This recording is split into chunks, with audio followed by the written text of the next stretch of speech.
They started this fire. They started it with a laser from space. And whether it's true or not, it not only feels true, in terms of its results, it is kind of true. There is a conspiracy to keep you poor and to benefit rich elites. But it's everywhere. It's almost like water to a fish. It's not a conspiracy. It's just the environment you live in. You live in corruption. For the first time, an entity of the Hawaiian government has sued over Maui's wildfire disaster that has killed at least 115 people, lifts nearly 400 people still unaccounted for, and caused an estimated $5 billion in damages. The blame for the fires of West Maui is falling upon Hawaiian Electric, who knew as early as 4 years ago that there was a risk of fire due to their own negligence in maintaining power lines. But they did nothing. Hawaiian Electric, who is owned by Vanguard and BlackRock, has been shifting their focus to clean energy. And in order to build back better, the old system must first be destroyed. And so the power was left on to feed the flames. Just to be clear, when you're talking about global warming, are you saying that climate change amplified the cost of human error? Yes, it did. Maui needs help. America needs to come through for our 50th state. And $24 billion for Ukraine should not be attached to our supplemental requests. Today, I haven't had any money come in. I haven't had anybody call me back. I didn't have anything. I have no idea. I lost my house. I lost my car. I lost my animals. I mean, come on, man. We're not getting anything. Till today, I still didn't get my meds. I cannot get my meds yet. My medicine was all burnt in my house. My rent money was all burnt in my house. I have no money anymore. I think Joe Biden should take his $700 and get back on the fucking plane and go home. That's what I think. Because $700 compared to all the millions he's giving to Ukraine, why? We need it. We're citizens and we cannot get money. But if they're not citizens, they get gazillions of dollars from the USA. Where's our government? Fix your house before you fix somebody else's house. Is this how, like, your community, other Hawaiians you know, locals, indigenous people, is that how they feel, pretty much how you feel? Everybody feels that way. Come on. That's why the local people stick together and we help our own people, because we know the outside people are not going to do it. Where are the children? Where are the children? Where are the children? And I mean that in every way. Are they alive? Are they not alive? What happened to them? Are you a parent that is missing a child? A lot of things are not adding up right now when it comes to the children. They're just not adding up. And I don't know what the answer is, but if you just think about it logically, there's 1,000 missing people. Let's just say a third or a quarter are children under the age of 18. Let's just be conservative. Let's just say it's 100 children, just being conservative, that are missing. Wouldn't you expect then at least 50 or 60 parents that are crying out in the streets, that are posting on social media, that are frantically searching for their children, that are making a big huff and a puff and just incredibly upset and just out of their mind? I'm not seeing those posts. I'm not seeing those stories. So help me. If you are someone that's on Maui that is missing a child, or you know your child perished, the world wants to hear from you.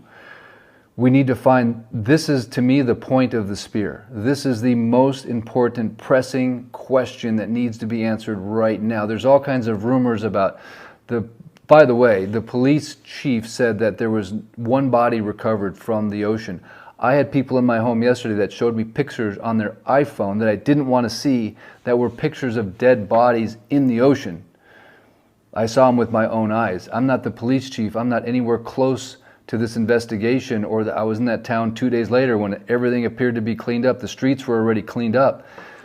I'm just saying, I've seen pictures of people that were in the ocean. So regardless well, I just feel like the government needs to come forth right now and be transparent with what they know and quell the rumors, and it just doesn't make logical sense. I read this morning, it was truly shocking. This is literally probably going to go down as one of the worst natural disasters on American soil, but also really one of the greatest mysteries. And it needs to get solved, and it needs to get solved now. Take a look at this. Okay, this is the Hawaii News Now website, and if you look at the date, it is August 22nd. They're talking about the missing people and getting an updated list, but look at this. It says, I'll zoom in, the list also includes no identified minors, even though children are among the victims. So of the updated list of 1,054 people, none of them are children. What the hell is that? So they have a list, an updated list from 2 days ago of 1,054 unidentified or unconfirmed people, and none of them are minors? None of them are children? That makes zero sense. The FBI is compiling the list. Yeah, they're reputable. I just don't understand what is going on. I don't understand what the delay is. I don't understand this is insanity, and it's still not being reported. I just got off the phone with someone that didn't even know Maui. They thought Maui was a city. I mean, you see that movie, that show Stranger Things? What is it called? The Upside Down World? This is literally like what is going on? It's like the Twilight Zone. This cup, it says, I think it's backwards, but it says better things are coming. At this point, I'm not so sure, but we need to get the word out. I don't understand. Where are the children?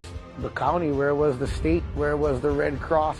There was no aid for the people there. First day, second day, third day, nobody shows up. By the fourth day, they open up the road. I come home, I say, great. And at the same time, they shut the road down again, stopping supplies from coming in. Somehow, the Red Cross put a stop on it. So the containers were just sitting there at a hotel in Ka'anapali. Politicians more about words than action. Sometimes too much education, you lose common sense along the way. If you guys want to donate, don't donate to the Red Cross. Don't donate to organizations out there that think they're going to help. If you want to see your money go to the people of Lahaina, the Hawaiians, the locals, and not to some politician's pocket, donate to the grassroots foundations of Lahaina. Through social media is idiotic. Don't use social media. Do not rely on people who fancy themselves as influencers. The word influencer, right off the bat, suggests that they want to influence you. Get off your phone. Get off your tablet. So after everything that happened, this is what they care about. This is what they hold press conferences about.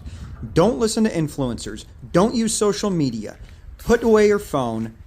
This is a media-free zone. There's no First Amendment. We are the elite people. Listen to us. We will give you the information you need, and everyone else, shut the fuck up. Is this normal? Does this seem normal to you guys in a free country? Why are they so concerned about this? Why do you guys think they are so concerned about it? At what point is the media going to be allowed to start reporting what's really going on? The question is around access as it relates to media. So, how many media went with us in on Saturday? Can you see a raise of hands? So I'm sure there were many with us, 6 or 8, because we had a media gaggle with us on Saturday. To suggest that we're not providing access is just simply inaccurate. Well, we're being turned away. Well, I'm glad you're being turned away. Feeding your desire to tell a story, you in particular in this moment, is not my goal. My goal is to make sure people are protected. My people are protected. Does this seem familiar to you guys? Hand-picking media, who can come in, who can't, and then escorting them around with government officials or government employees, showing them what the government wants them to see, and then ensuring that they stay out of the media-free zone.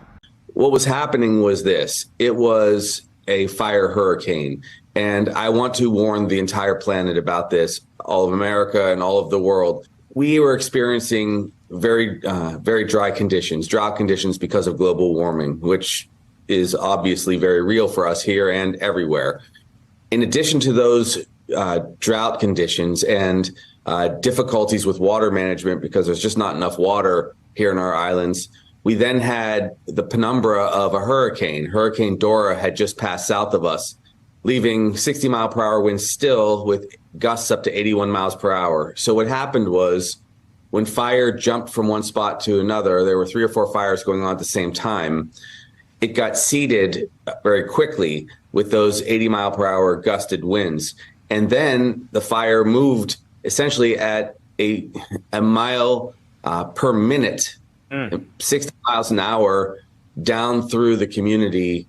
And that's what a fire hurricane is going to look in the era of global warming. And so we have to all do right now what we can to stop global warming and reverse it. The thing I want you to pay attention to is look at this palm trees and everything. This is not 80 miles per hour. In fact, they show a next point that I've been talking about, how far the hurricane was from them. And you see, they say 75 miles per hour. That's not 75 mile per hour. Okay, now this is in Cabo when the hurricane was near it.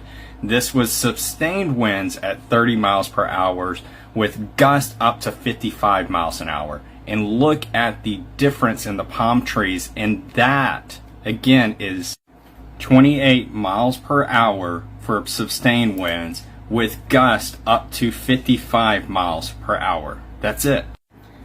I will move this hour by hour up, and you see it gets up to 60 max on wind gusts. That's it. I also want to point out, when this was a Hurricane 4, look how close it is to the land, and look what the wind speeds are. 13 miles per hour here, 15. That's all you're getting. So now, Hurricane Dora, Category 4, look how far away it is. And they're trying to show on there that it was 75 miles per hour. Sorry, but when you're showing videos like this and how far away Hurricane Dora was that day, that's why so many people are questioning what really happened to Hawaii. Governor Josh Green touted Hawaii's sustainability accomplishments at the United Nations Economic and Social Council in New York City. The governor was the keynote speaker in the forum that included more than 40 presenters from around the world.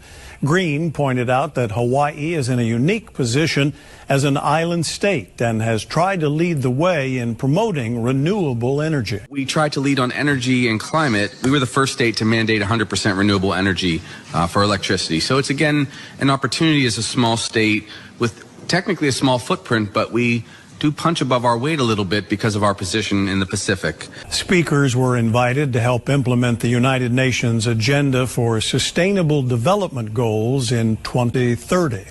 This is going to be a multi-year recovery. It's going to take essentially years to rebuild Lahaina, which was destroyed. But we will build it back better, and we'll build it back proudly. Build back better. Building back better. To build back better. We're going to build it back better. And build it back better. My plan to build back better. The people are aware of what happened. So back in July, just a few weeks ago, the governor passed an emergency proclamation for housing. At the time when I heard it, I'm a real estate agent, I heard it, I thought that's really weird. Why would you pass a proclamation of emergency for housing? But now I'm not saying it's a premeditated collusion or whatever. I'm just saying there was a law that was passed that specifically gives the governor the power to suspend building codes, and specifically building in historic districts. He can suspend all of the laws that protect that land. Back in July of this year, a law was passed that is going to affect the way they rebuild Lahaina Town. I just listened again to the governor's speech from last night. Why would he not address something as important and critical as a piece of law that was just passed that affects a natural disaster that just happened in Lahaina? And it affects the way the town can be rebuilt, and it gives him the power to suspend those laws.